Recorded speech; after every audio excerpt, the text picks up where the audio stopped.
NBA Finals is a couple of days away, so it's only fitting that we get some behind the scenes into what might be the storyline when the Dallas Mavericks take on the Boston Celtics. So we got Kyrie versus Boston, the most insane beef in NBA history. Hit the like and subscribe button. Let's get right to it. Going to leave us like LeBron left us? It's a great question. No, I won't leave. I'll not leave. Breaking news coverage of a potential trade between the Celtics and the Cavs. Kyrie Irving going to Boston. Did you speak to LeBron James or talk to LeBron James to let them know that you wanted out? Nope. Why not? Why would I have to? You guys will have me back. I plan on re-signing here next year. Kyrie Irving will sign a 4-year deal with the Brooklyn Nets. You're a coward, Kyrie. Kemba's way better for the team.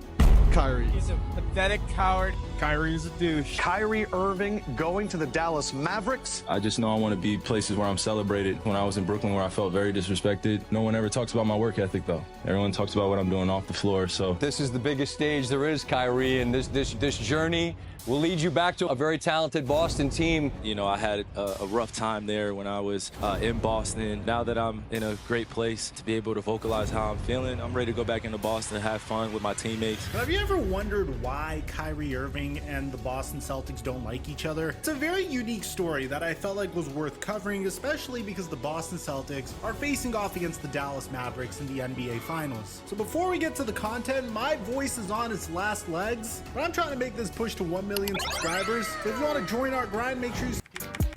This is practically free money. To sell them, code game able to get over this. And then if you want to get really spicy, he's done that as well. Everybody, top seed in the Eastern Conference. There we go. Being led by a player that finished in top 5 in MVP voting. Isaiah Thomas is the heart and soul of Boston. He's coming off of his best season to date, averaging 28.9 points per game, shooting 38% from 3, but unfortunately tragedy struck for Isaiah Thomas. Right before the first round of the NBA playoffs, Isaiah Thomas learned that his sister China Thomas tragically died in a car accident, but he decided to soldier on and play anyways. When the Boston Celtics beat the Chicago Bulls in the first round, Isaiah Thomas would fly to attend his sister's funeral. But on top of this, Isaiah Thomas suffered a major hip injury back in March, an injury that he himself mentioned that he didn't understand the magnitude of. The only thing that I think they handled wrong was not explaining to me what the extent of my injury could be if I do play. So if you're gonna tell me it's a bone bruise, I'm playing 10 times out of 10. Right. Like, I'm gonna figure it out. I'm gonna get through that. So that was probably the only thing that I wish they would have done different, and I would have really sat down and really asked those questions, like, worst case scenario, what could happen? But despite that, Isaiah Thomas would have one of the most heroic playoff runs that we've ever seen in NBA history. He would lose his front tooth in game 1 in the Eastern Conference semifinals versus the Washington Wizards, but in game 2, he would put up 53 points, the second highest total in Celtics playoff history, becoming the 5th Celtic to score 50 or more points in a postseason game. He would go off in game 7 for 29 points and 12 that shit was crazy too. Like, what would he be giving to Isaiah?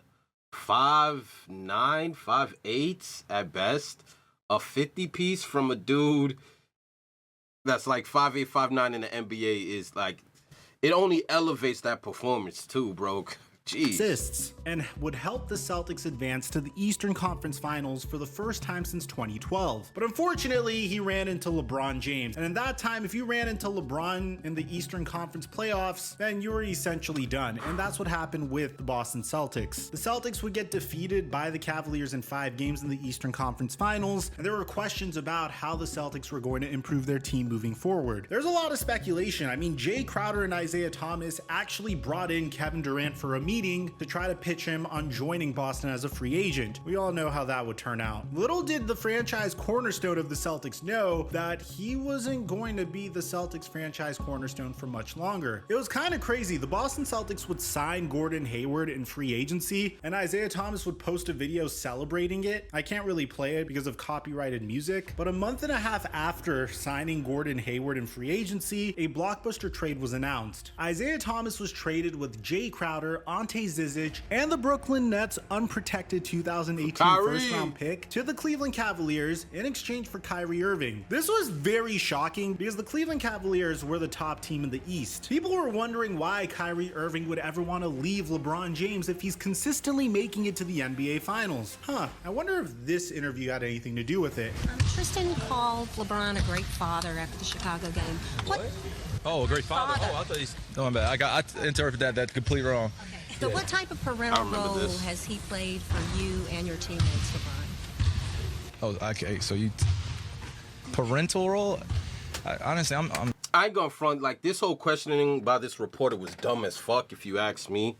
Like, at the end of the day, Kyrie Irving is a grown man. Regardless if LeBron James is the best player of a franchise, what makes you think that this man has a parental role on the players on the roster? Not everybody is like that sprung chicken looking for guidance. Kyrie Irving, from the moment he came into the league, he definitely had a grown man's perspective. You know what I mean? He definitely didn't come in really naive. Although talented and the Cavaliers weren't going anywhere, the last thing Kyrie needed was a father figure to help him win basketball games. Like, this was weak by the reporter. You know, I don't know how to really answer that question. He's like, been a great leader for us. I have one father. That's my dad, Irving.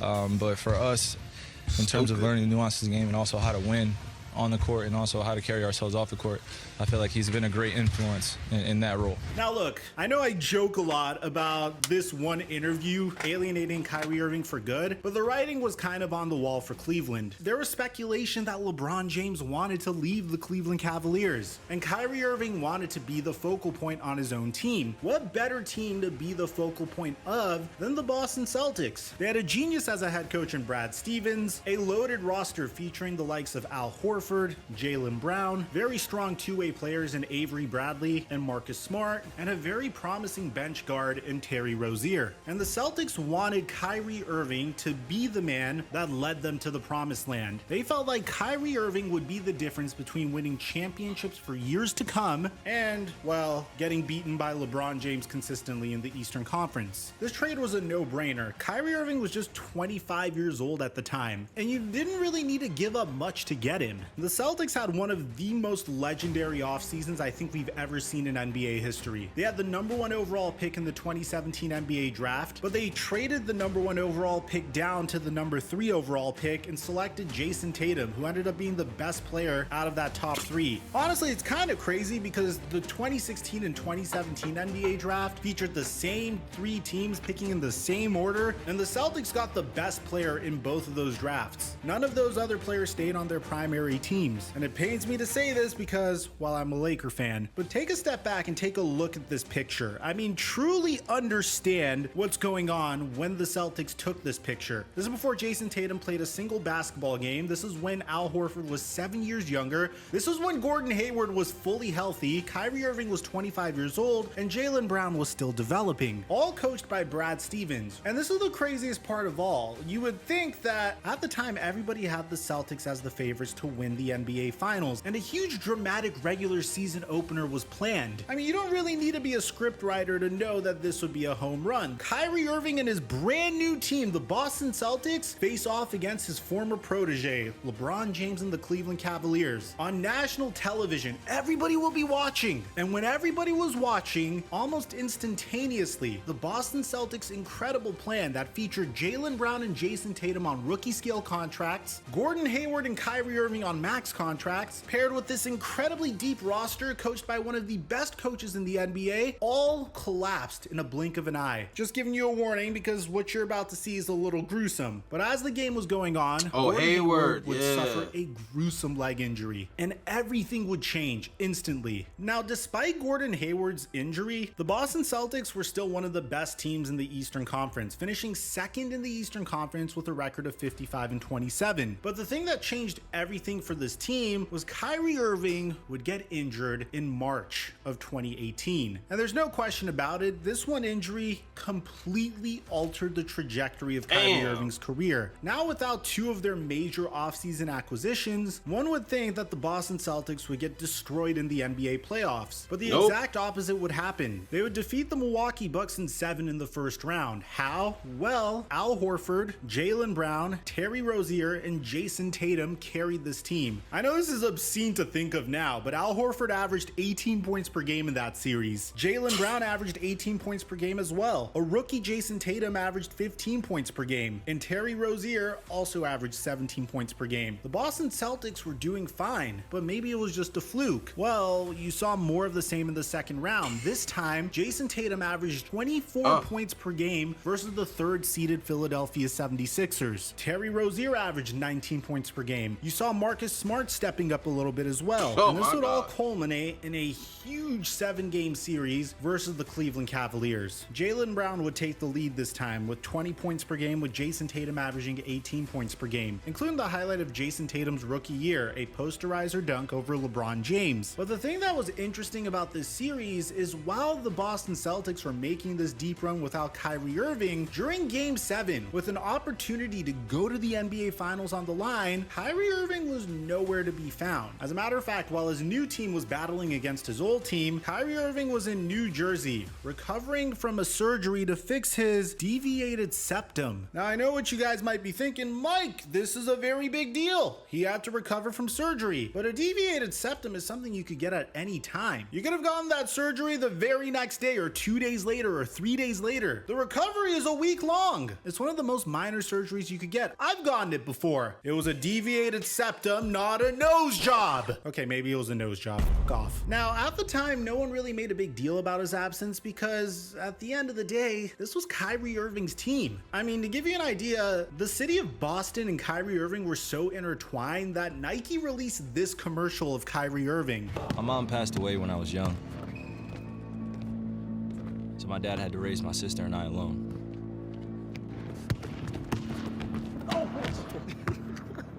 He was a great player.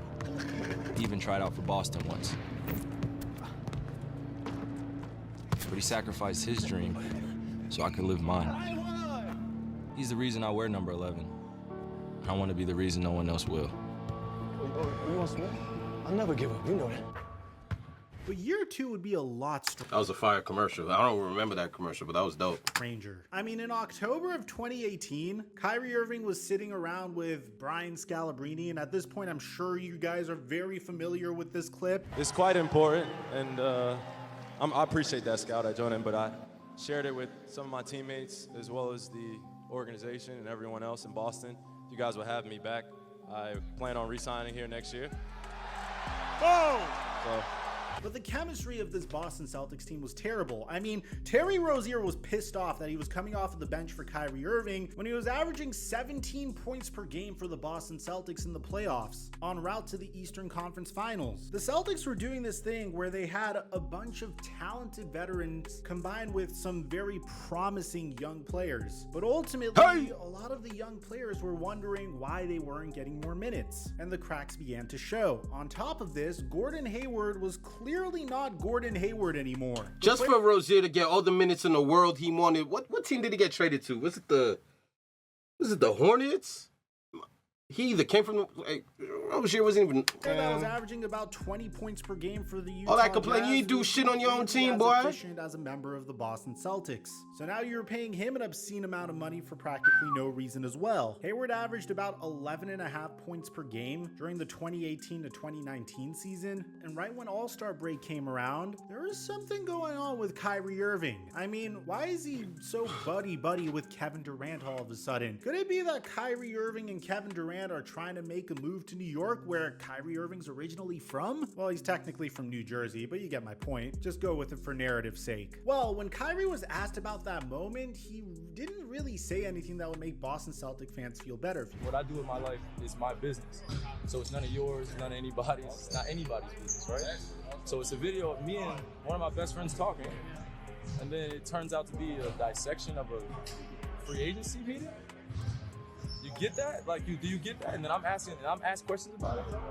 Like, that's what disconnects me from all that shit. It's kind of funny because I always thought at the time Kyrie Irving was a world-class gaslighter. And although I think he kind of matured more recently because he's in a better place, just going back to this era of his life kind of makes me understand why people didn't like him in the past. But he would continue to say, it's just crazy. You know, this is the stuff that just doesn't make the league fun.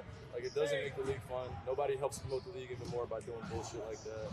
Like, just fictitious putting things on, like, what we're talking about. Like, it's just to end up playing with Kevin Durant the next season in Brooklyn. So I guess I get the gaslighting aspect, but I also do get the point that he's trying to make. Like, at the end of the day, my personal life is my personal life, regardless of whatever narrative. Just because we ended up playing together, that doesn't mean that's what that conversation in the hallway was about. It wasn't about both of us being free agents and teaming up together. It's my personal business. So he does have a point. I don't care how, like, he does have a point. Like, it's crazy. I guess that's what you want.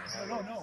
But the craziest part about this is when Kevin Durant was asked about this moment in 2020, he even said, the All-Star Game video where they caught us in the hallway, that's when it was solidified that we were going somewhere. They didn't know for a fact where it was, but it was somewhere. So this was just Kyrie Irving gaslighting everybody. And this was the beginning of the end. The Celtics would make it back into the playoffs, and Kyrie Irving was good in the first round sweep versus the Indiana Pacers. 22. Then the second round against Milwaukee, he just shot 36% from the field and 22% from three-point range. He averaged 20 points per game, 6.4 assists per game, and 4.4 rebounds per game. But he shot 4 for 18 from the field in a Game 2 loss, and he ended the series with a dreadful 6 of 21 shooting night, going 1 for 7 from three-point range. He was minus 21 and 25 in those games. And when he was asked about it, his response was insane.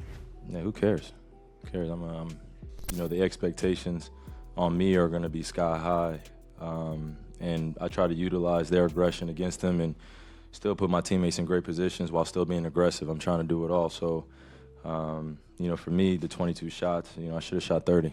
It really not great of a shooter. Right when the offseason started, Kyrie Irving announced that he was signing with the Brooklyn Nets. And since then, Celtics fans haven't been the most welcoming of Kyrie Irving every single time he's attempted the Garden. Shit. I mean, the first time he returned to TD Garden, he walked around the Garden and started burning sage. This is especially absurd when you consider this was a preseason game. He did it to cleanse the energy within the building, but right when he was about to face off against the Boston Celtics in the 2021 playoffs, he mentioned this about Boston fans. I mean, it's not my first time being an opponent in Boston, so I'm just looking forward to competing with my teammates, and hopefully we can just keep it strictly basketball. There's no belligerence or any racism going on, subtle racism, and people yelling from the crowd. When you call the city's fans racist and you've betrayed that city, obviously you could. Let's be honest, bro. Like, we've all heard the same narrative about Boston. Too many black players. From the Bill Russells, to the Kyrie Irvings have, called out the Bostonian fans out there for their racial remarks. Like, this isn't a cap, so I co-signed Kyrie on that one. Like, let's keep it a bean. Let's keep it all the way to a bean with this one. Expect fans to treat you like this whenever your name is called. And this was pregame. Kyrie Irving came out to warm up. The fans booing him. It's his first game back here at the TD Garden since he left the Celtics. First game with fans. He played one earlier when there were no fans in the building. This is when he was introduced to the crowd.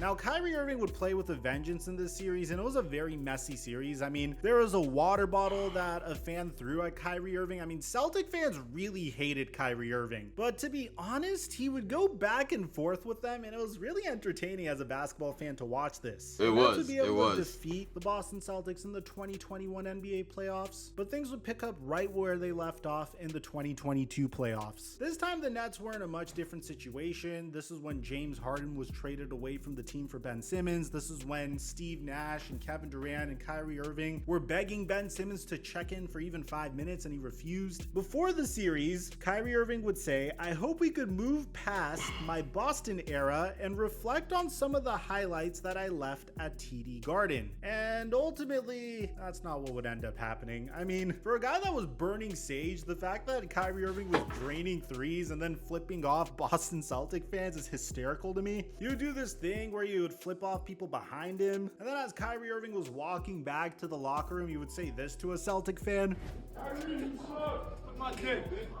Before ultimately Kyrie Irving understood his role in the city of Boston. It looked like there were a couple times where you gave the fans the finger. Where I'm from, I'm used to all these antics and people being close nearby. It's nothing new when I come into this building, what it's going to be like, but it's the same energy they have for me, and I'm going to have the same energy for them. When people start yelling pussy and bitch and fuck you and all this stuff, it's but so much you can take.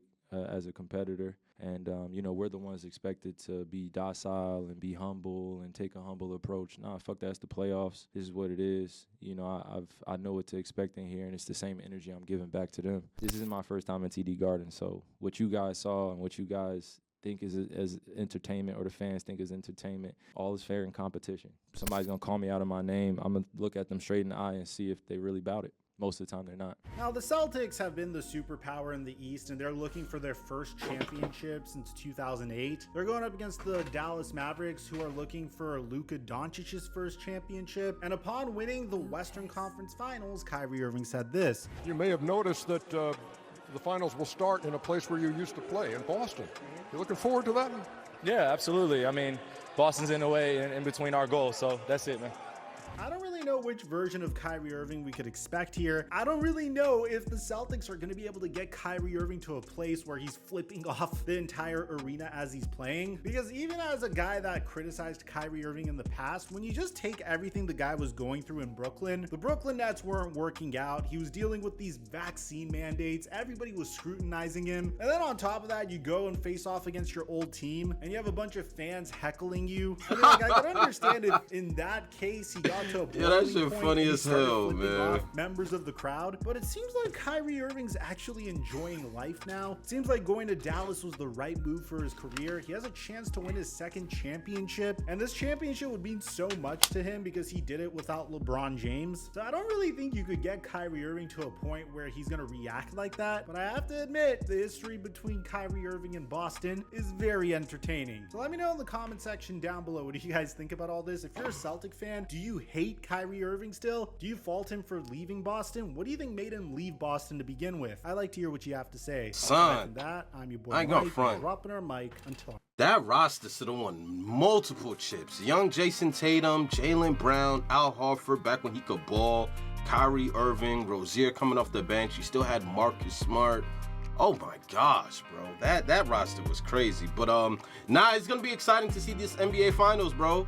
Kyrie comes in with Luka as his running mate. Now, I mean, maybe not such a huge difference from having LeBron, but Kyrie's fully capable of being Finals MVP. Let's just keep it a being. Like, we know if the Mavericks win, they're probably gonna lean more towards giving it to Luka, but Kyrie is the 1B to Luka's 1A. And versus Boston, oh, it's gonna be a movie. That game 1 in Boston is gonna be hysterical. But honestly, I think Kyrie has grown. Kyrie has left that part of him in the past. It is what it is. Yeah, I just see a much more mature Kyrie nowadays. Like, he's out of the headlines for dumb shit. You know what I'm saying? Whether it's a bad narrative, whether it's the vaccine, Kyrie's kind of just been out the way past couple of years, to be honest. Well, to be honest, ever since he left Brooklyn. But we'll see. We'll see how it all unfolds. This was Kyrie Irving versus Boston, the most insane beef in NBA history. Can't wait. Game 1 finna be a movie. My bow.